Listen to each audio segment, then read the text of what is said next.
This session pertains to expanding coverage with long-term sustainability. In this session, we propose to cover the issues and challenges in expanding the coverage for an inclusive pension regime, alternative systems and strategies, including best practices adopted in different jurisdictions, the focus on sustainability in the context of fiscal and financial sector reforms, and prudent investment regime. May I now request the distinguished panelists to join us on stage and share their views. Dr. Mukul Asher, Professorial Fellow, Lee Kuan School of Public Policy, Singapore. Welcome. Ms. Ashu Suyash, MD and CEO, CRISIL. Ms. Monica Hullen, Editor, Mint Money.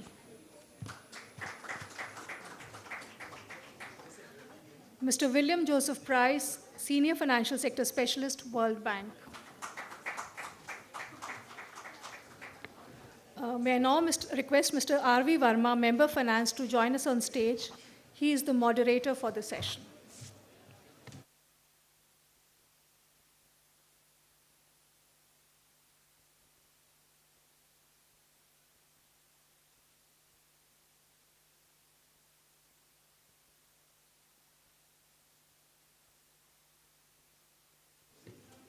Good morning, ladies and gentlemen. After a real good start in the morning and excellent guidance from the Honorable Minister of State Finance, we believe that the structure of the program and the selection of the panelists, the speakers here, is just been right. I must welcome the panelists who have already been introduced to you all, and I must thank them for agreeing to be with us on very short notice. The outline of the program, this particular session, we are going to touch upon wide-ranging issues which have relevance both for the Indian context of pension ecosystem generally, as also relevance for specifically the national pension system which PFRDA has been administering and implementing. The panelists are very experienced people. They are domain experts and specialists in domestic and international field. So with this, I would first request Professor Mukul Asher, just a brief introduction.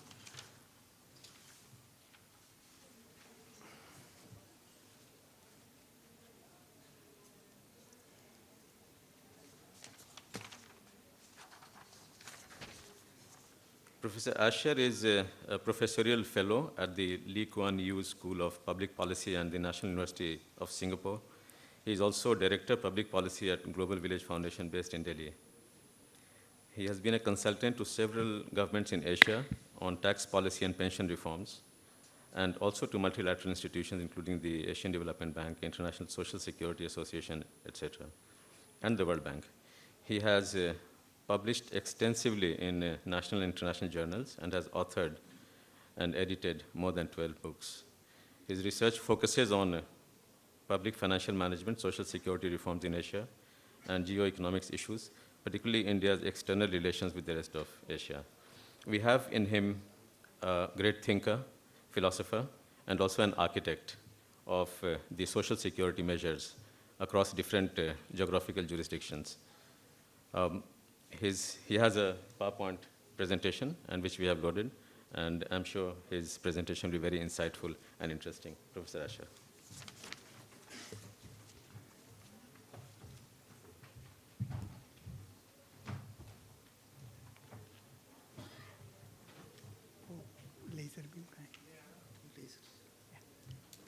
Thank you, Mr. Verma, for your kind introduction. I'd like to thank the organizers for inviting me to this important conclave. It is always a pleasure to come and meet a lot of old friends during these meetings. My topic that has been given to me is extending pension system coverage, insights from literature and international experiences. This is a very vast field. It has to be, by necessity, very selective. So before I go to the selective slides from my presentation, let me first provide some introductory remarks and the key points that arise from the first part of the slides.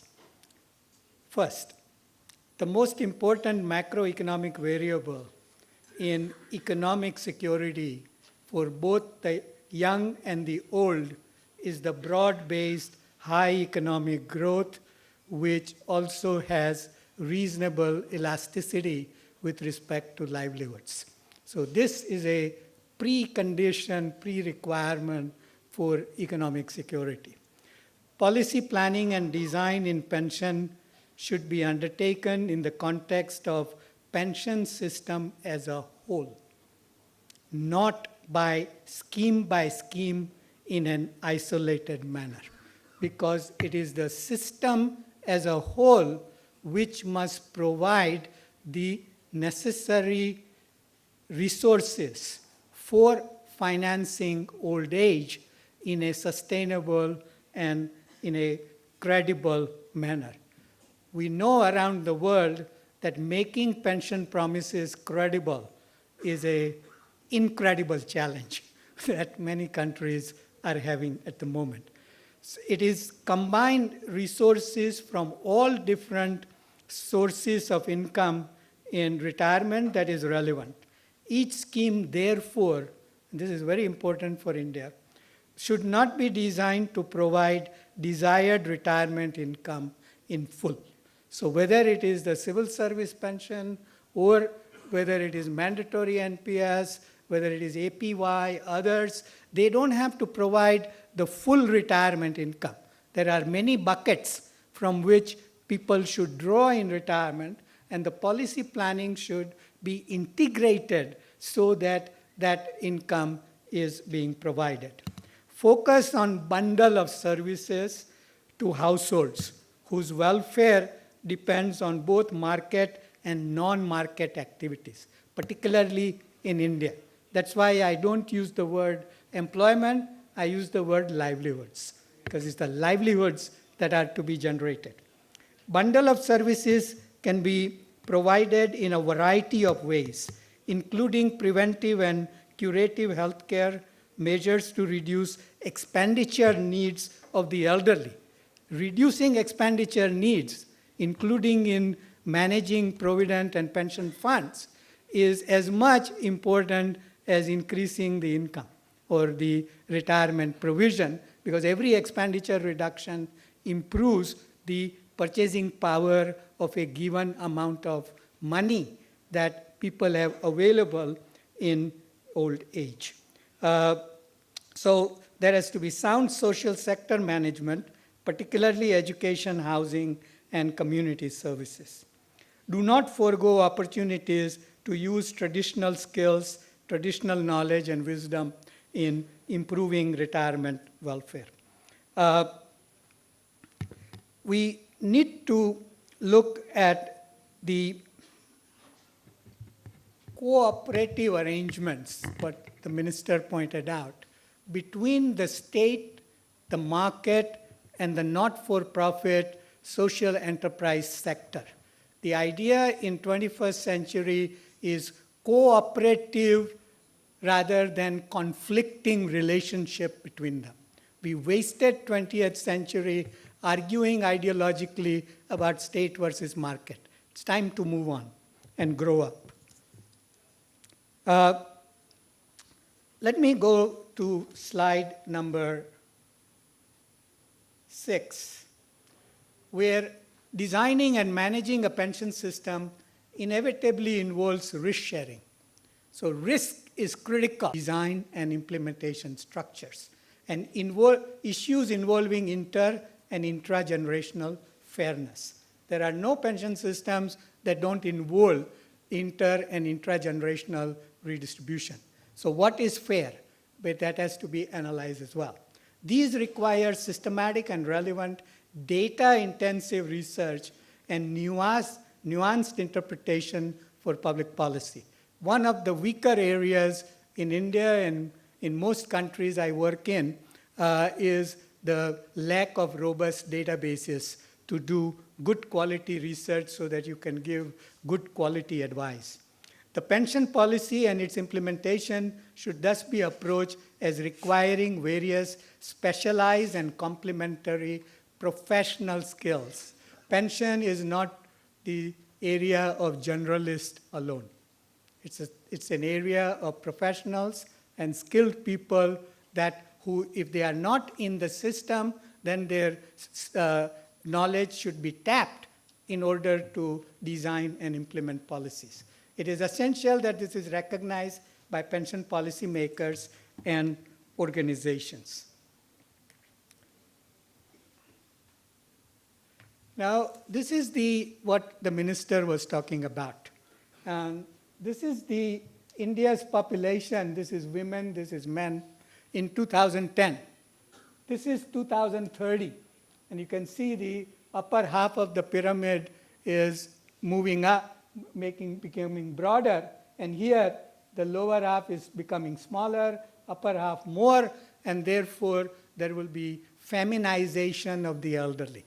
And that feminization of the elderly must be included in the design and implementation strategies. So survivor's risk, how do we build into our systems is a very, very essential given these demographics. India is rapidly aging. In other works, we have shown that if you take 2050, there will be little difference in this demographics between US, China, and India. They almost look the same. And so we have to take, as Minister said, a speedy and advantage. There is a sense of urgency that is often lacking.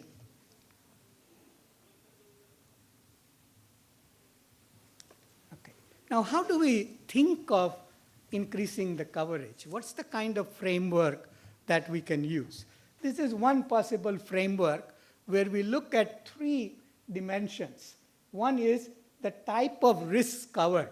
As I said, if you have a pension scheme that doesn't have survivor's risk included, we'll leave out a lot of the females who have low labor force participation rate, low accumulation, but they live longer than men. There's a feminization of elderly. So we need to address their needs in our type of risk that are covered. The number of individuals covered, which is where a lot of the emphasis is put. But what distresses me sometimes is that we tend to think of unorganized workforce in India as being 80%. Now, 80% of a labor force, which is about 550 million, is a huge number. You cannot lump it as one category. There are many unorganized sector, so-called people who are far richer than many formal sector workers. So the key in terms of research is to disaggregate unorganized workers, see where different sets of people are, what their incentive structures are, what products they need, how to go about it, and systematically begin to cover, rather than making generalized statements about 80% being unorganized or so. And the adequacy of benefits. And these benefits, as I said, is not by each scheme. It is by system as a whole. So think of the pension system. Now this is being used by WHO for healthcare, it's used by others. My co-authors and co-researchers and my team has adapted this for the pension arrangements. So the 3 elements, each element requires careful design and implementation with recognition of the inherent trade-offs within and among the elements. So the trade-offs, that's another subtlety of pension economics, that trade-offs are inherent in pension economics. There is something that is absolute. What are the avenues now? Avenue 1, modernizing and professionalizing existing formal social security organization in performing core functions. In some situations, this will require parametric reforms, which may be defined as seemingly small changes in existing schemes with disproportionately large impact. That is the larger lessons in public policy that we are learning, that we have to find out in the system where relatively seemingly small changes can have very large impact. That's where understanding incentives and others tends to come in. In others, it will require major structural or fundamental change in design philosophy, governance structure, or technology. Some technology are sort of incremental, some are very fundamental. Both will need to be usually used depending on the component or subcomponent of the pension system to create a conducive environment for extension of coverage. I won't go over the core functions. These are fairly well known. You can read them. But let me focus on importance of structuring design and pension architecture to minimize the two areas, administrative compliance cost and investment management cost. Both of these around the globe are giving a lot of issues. So I thought other speakers will be expanding on a lot of other things. I'll just confine myself to this. In pension economics, there's a long lead time. Pension system must be sustainable for 75 years or more. You cannot say, I create a pension structure, it's affordable today. But the dynamics of pension and dynamics of healthcare are very, very different cost dynamics that must be projected periodically for 75 years or more. And all the actuarial studies, whether it is DB, DC, whatever system, must be made publicly available and professionally duplicable by as wide a range rather than have as a secrecy within the confines of the organizations. And therefore, the flexibility is needed. So if you want 75 years, you can't set your parameters in stone. You got to be changing in order to create that assets and liabilities balance, which may change over time.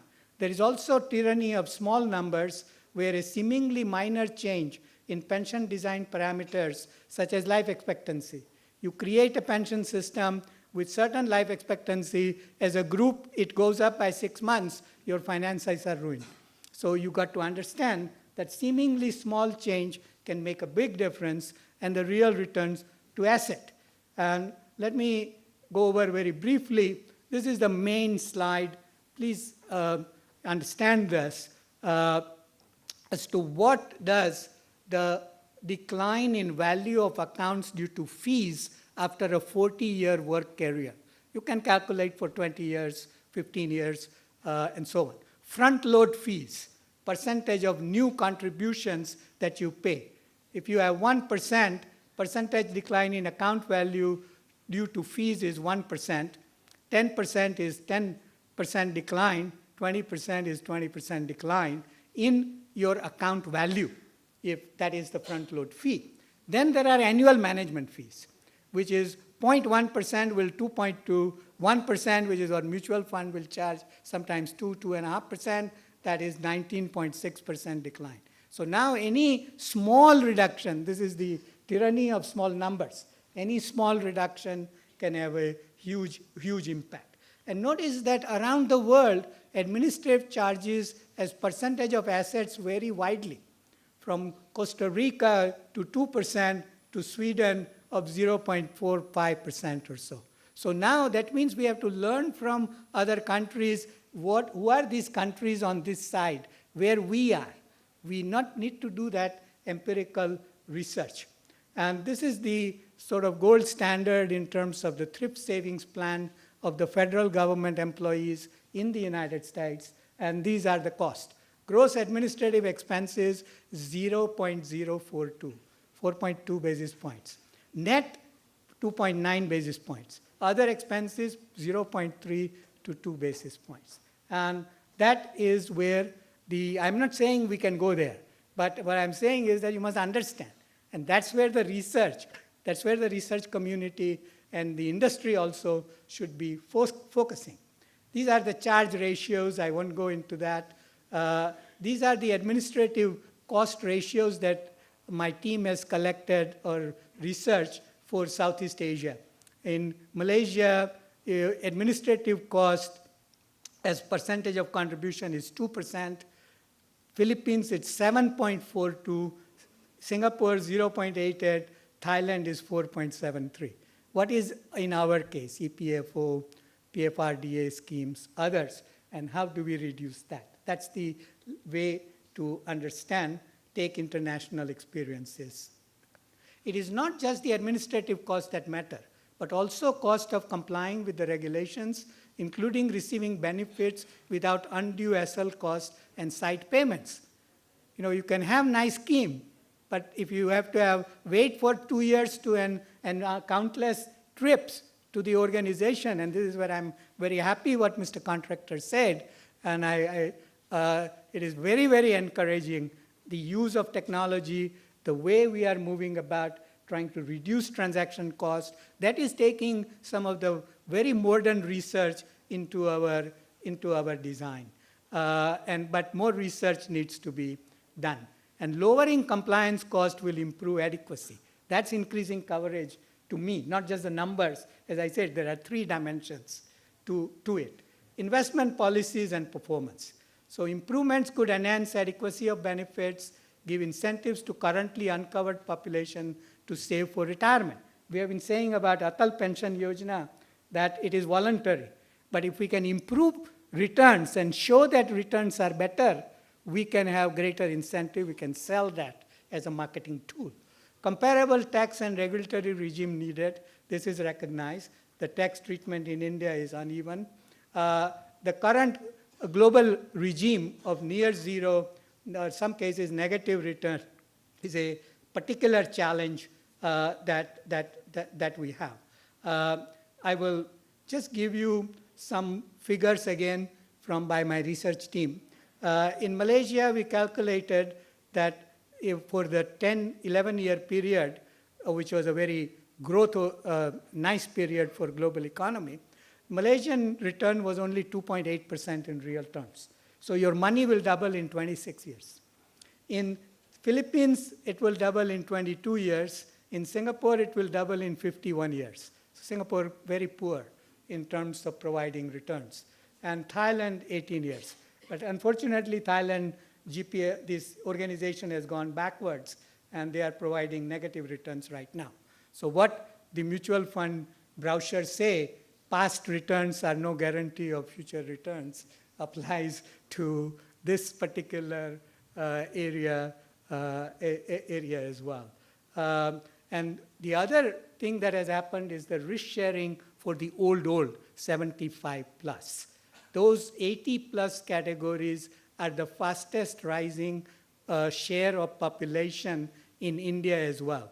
They require very different products and retirement. Finally, what is of use to PFRDA is that when the PFRDA, and I was fortunate to be involved in some of the early discussion when NPS was set up, that the idea was that you just mandate annuity. But if we go around the world, annuity markets have not developed. In Australia, in whole of last year, 15 annuities were sold. It's a very well-developed capital market. There are no annuities. Why? Because the longevity is uncertain. Today, new medical device may allow you to live to be 120. But who will provide annuity if there are no products? Who is going to share risk in terms of the investment? So now, the new ways of doing it, program withdrawal, where you don't get into the insurance pool, but that has to be researched and made specific. Life annuity, program withdrawal with immediate life annuity, there are a lot of other type of things that where Peter Diamond has been doing some work on that. And this is where the more research is going to be needed. The second avenue use different types of retirement income transfers, which do not entirely depend on formal labor market relationships. And this includes voluntary retirement pension schemes like APY, but the non-contributory budget finance, the social pension between the union and the state government that we have. So that can complement very poor who cannot save enough through Atal. They can go there, and between the two, they will have reasonable amount of replacement rate. So how do we do that? And even Chile, which started with trying to rely on the mandatory retirement saving, they have moved into the budget financed system. In this, however, what we have to minimize are type 1 and type 2 errors, exclusion error and the inclusion error. And in India, unfortunately, we have a lack of database. Everything is put on BPL benefit. BPLs will be very rich if they can benefit from every scheme that's called under the BPL. And there is an urgent need to try to understand where the inclusion and exclusion errors are occurring in this case. We have projected the cost of the old age pension, and we think by 2030, it will need something like 1.6% of GDP. It's not going to be cheap. We want to find a fiscal space in a tax system with 18% federal plus state tax to GDP ratio is not small, just for old age pension. So we have to economize in different ways. I've given a lot of other